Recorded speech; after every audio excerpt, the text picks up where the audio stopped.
Hey Ty, good to see you. Happy Easter. Happy Easter. Hey, with Rondo's expected debut today, I was wondering if you can provide a point of reference of last season. I mean, how did you see the guys hold each other accountable, and what might be different this season, knowing what Rondo's value is on that end? I thought the accountability was there last year. I just think, you add a true point guard like Rondo, a guy who's experienced and, who's made a difference on every team he's been on, in the NBA. And I just think with his leadership, with his passing ability, with him understanding the game, he can definitely make the game a lot easier for Kawhi and PG. Thanks. Next up, Andrew Gray. Same to you as well about Easter. Good morning. With Rondo, obviously, with the age, some stuff that when you overlapped with him in Boston, he might not be able to do as well. But I'm curious, because he's so much older and so much more experienced, are there things you see him even better at now, maybe from the mental side or the understanding that you think he can bring to your team that was even better than when you saw him early in his career? I think the mental side. I just think, when I had Rondo, he was very young. So just maturing and understanding the game and, understanding people. And I think he's grown up a lot. And I just think, like I said, his leadership, on the floor or being able to get us a good shot, every time down the floor. I think we had to push the pace and we had to get some easy baskets in transition, which we need. So we have to play in the half court, so much. So it's going to be a slow process. Like I said, he's going to be on a minute restriction. So just get him on the floor, just kind of see what he brings and try and get him acclimated to what we're trying to do. And then just regarding him, the starters today. Same. Okay. Reggie, yeah. Thank you. Thanks. We'll go next to Miriam.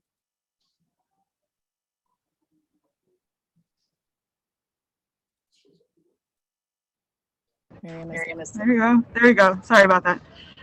Marcus has talked about his friendship with you, and obviously you and Rondo have a personal connection. Wondering for you, as a coach, how does it affect your coaching when you, or how does it help, or how does it affect you as far as sort of having those personal relationships with guys? I don't know, I'm gonna do the same way. Nothing really changes. I think, still be able to hold those guys accountable, still be able to tell those guys the truth. And that's pretty much it. I think from day one, when I was assigned to Rondo, when I was in Boston by Doc, we had a great relationship. And even, when I left Boston, he always would call me, when he needed advice or he was going to make a decision.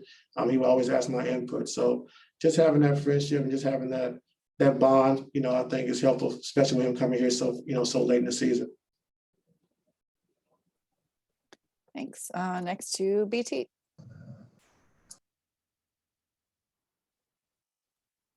Go ahead, Brad. Happy Easter there, Coach Ty Lue. Happy Easter, BT. Appreciate it, man. Look, we're about a month and a half away from the playoffs. Have you been able to install any more things into your offense or defense, or have you just stuck with the same stuff because of a lack of practice?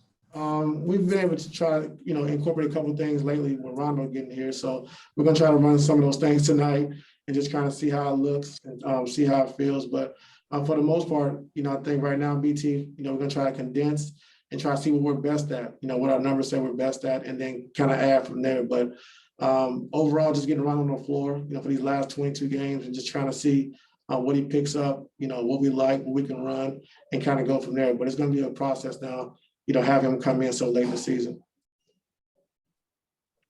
Thanks. Next, we'll go to Justin Rousseau.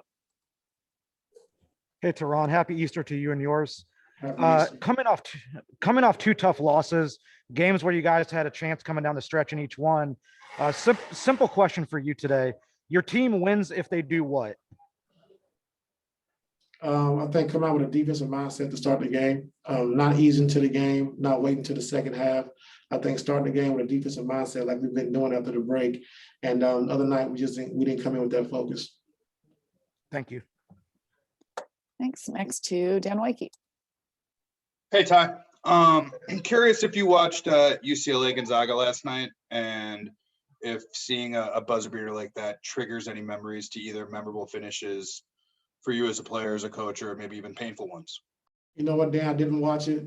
When you lose 2 games in a row, you're watching other things to try to get back on track, but I heard about it, but I didn't get a chance to see it or watch it.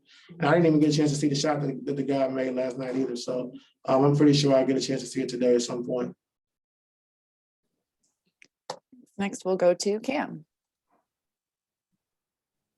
Hey, Coach. Good morning. A quick follow-up to that. What are you watching to kind of get your mind off of the last 2 losses? I'm watching our last Laker game, watching the last 2 losses we had, just looking at, what we need to improve in offensively and defensively. And I think, our last game against Denver, I just didn't think we moved the ball as good as we've been doing. I thought we got a little stagnant in that first half. Defensively, we didn't start the game with a defensive mindset. I thought they got, back cuts, they got offensive rebounds, they got out early in transition. And then in the second half, we were able to bear down. But sometimes when you dig yourself a hole like that, it's hard to come back and because everything has to go perfect, So, like I said, we just got to start the game with the same defensive mindset, not easing into the game. Additionally, Coach, from your experience as a coach and a player, how long would you anticipate it take Rondo to kind of get acclimated to the team and perform as you would expect him to? I would say him, who's a lot better player than I ever was. I would say 2 to 3 weeks. I say 2 to 3 weeks to get his legs up on him because he hasn't played in a while. Play the minutes we expect him to play, and then understanding, what we're looking for offensively and defensively. So I'll say 2 to 3 weeks, and I think he should be fine. Thanks, Coach. Yes, sir. Thanks. Next to Tomer. Good morning, Ty. How are you today? Good. How are you? Doing well, thank you. First, Pat and Serge, what's going on with them? Are they able to do anything on the court? I know we saw Pat warming up the other day. Yeah, Pat's been progressing on the court, very well. Serge hasn't had a chance to play 5-on-5 yet, but Pat's been playing 5-on-5, on the floor, getting his workouts in. So he's progressing very well. So hopefully it's pretty close. Okay, thank you. And then Staples, the Clippers, Lakers announced that they'll be welcoming fans over the next couple of weeks. I think it's in April 18th for you guys expected. Like how big of a boost will that be? I mean, you guys haven't had fans all year. You've had fans on road arenas, but how different will it be at Staples Center? Very different. Like you said, not having fans all year long and going to other arenas where they have fans and you kind of see it and you miss it. They give you that extra motivation, especially when you don't have a lot of energy that night. I think the crowd does a great job of pushing you over the top. So it'll be fun, to get our fans in the building and get a chance to experience it. Thanks. Thanks. Next to Rachel. Hey, Ty, I think I got my headphones fixed here. For Rondo today, is it a total amount of minutes that you're looking for him in terms of any restriction, or is it just how much he could play at a time? Both? Yes, ma'am. Do you have a rough number you're looking at? I can't tell you because if I mess it up, I'll get in trouble. So Okay. Yeah. I know they're waiting to write something, so I ain't gonna say nothing, Rachel. All right, all good. Thank you. And time for one more with Law. Happy Easter to you, man. You mentioned the defensive mindset that the team needs to come out with. Obviously, it's different when you're facing a Lakers team that doesn't have their top 2 guys. So how do you focus on a team when they've been kind of making it up in some ways offensively for weeks? I think you focus on yourself, Law. I think, we got to come out and focus on ourselves, moving the basketball, attacking, like I said, coming out with a defensive mindset, getting back in transition, doing a great job on the offensive glass. So I think it's about us, more so than them, and about continuing to keep building our habits and focus on, what we're trying to do and what we're trying to accomplish. And the Lakers, like I said, went into Sacramento and the Sacramento team has been playing well. And they have a lot of good players over there still, with Bron and AD being out, they still have a lot of talent. So with Coach Vogel and those guys and, Jay Kidd and Phil Handy, they do a good job of preparing those guys. And they're going to be ready to play tonight no matter who's on the floor. Thanks, Ty. Have a good game. Yes, thank you. Thanks, everybody. We'll see you post game.